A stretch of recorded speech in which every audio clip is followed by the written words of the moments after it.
Good evening. It is about 1 in the morning.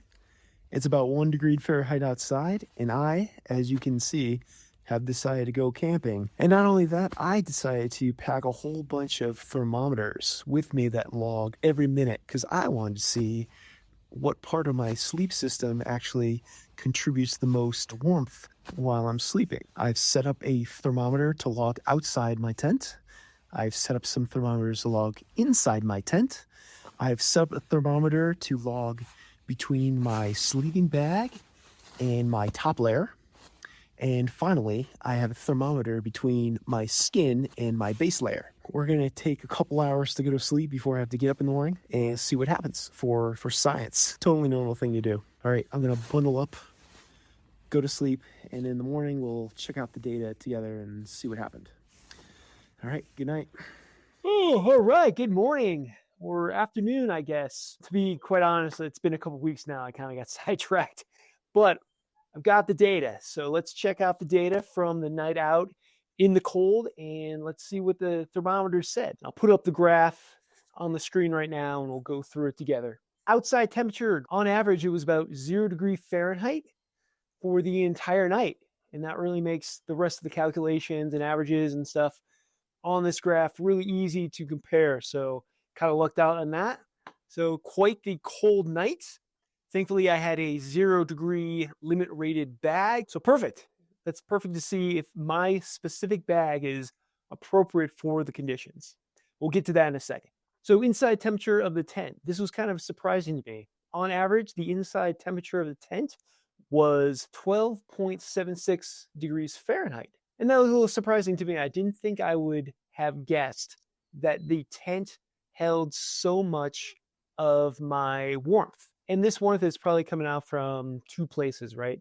My breath, what I've exhaled, and just the tent fly and tent body have trapped in its impermeable fabric, and whatever heat my body is perspiring out. And that's probably a very minor part of it, since it has to go from my body, through my clothes, through my sleeping bag, and then trapped inside the tent. So I'm guessing the heat that contributes to the raising of the temperature inside the tent is purely coming from my breath.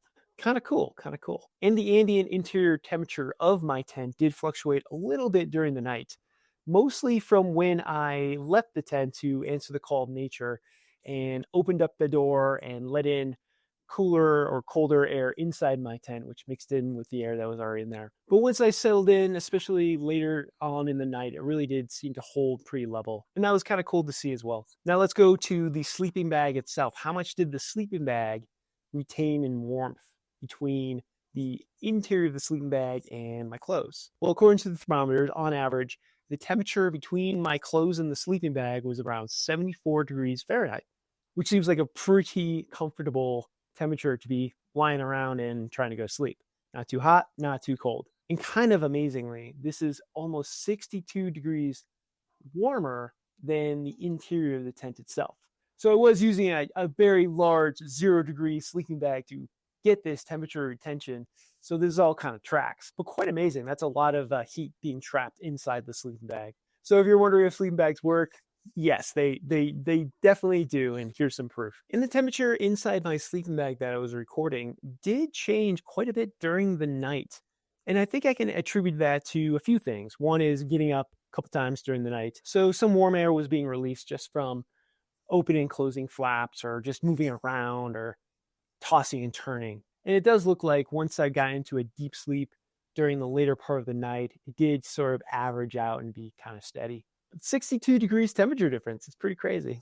Finally, what was the temperature between my base layers and my skin? Well, dramatically, on average, it was 96 degrees Fahrenheit. So I must have been broiling in there. I remember during that night, it was very warm. There was no time during that night where I felt cold. And 96 degrees is about 22 degrees warmer than between my base layers and my sleeping bag. And if we look at this holistically, it looks like my base layers contribute about a third of what my sleeping bag contribute to the total amount of heat next to my skin. So there you have it. That's the data that I collected from that night out in the cold. I'll link to a Google Sheet that has the raw data and all my graphs in it for you to check out yourself and come to your own conclusions, as well as a blog post article with my own data analysis. So pretty cool little experiment. I actually thought that the amount of heat that my tent retained in its interior was kind of surprising. And I think it might be okay to consider the ambient interior temperature as what you're trying to target when you're purchasing a sleeping bag, or at least picking out a sleeping bag for a trip. So, in other words, even though it was 0 degrees outside, it was over 12 degrees inside my tent. So maybe a 10-degree sleeping bag would have been appropriate for that night, given perfect conditions, like my tent doesn't blow away or my sleeping bag doesn't get wet. And I guess it's also kind of surprising to see how little heat was retained from clothes alone. And the clothes I had on were actually pretty substantial. I had actually 2 layers on. I had a 250 grams per square meter, 100% merino wool top, as well as this 850 fill puff jacket, as well as a comparable layer for my legs. And if you notice, I had that wool baklava as well. So not only was that 0 degree sleeping bag probably more than enough for that night without any clothes, the clothing system I'm using was probably way too much. So that's good information to know. With this system that I used in this experiment, I could probably dip way lower into the temperature range, maybe -10 or -20 degrees Fahrenheit, without feeling too cold. It also makes sense why the sleeping bag retained more heat, right? The sleeping bag is this giant system we've got here, and my base layer was much smaller. So thanks for watching this video. Check out the data, read the article, and subscribe to the channel. And until I see you again, long may you range.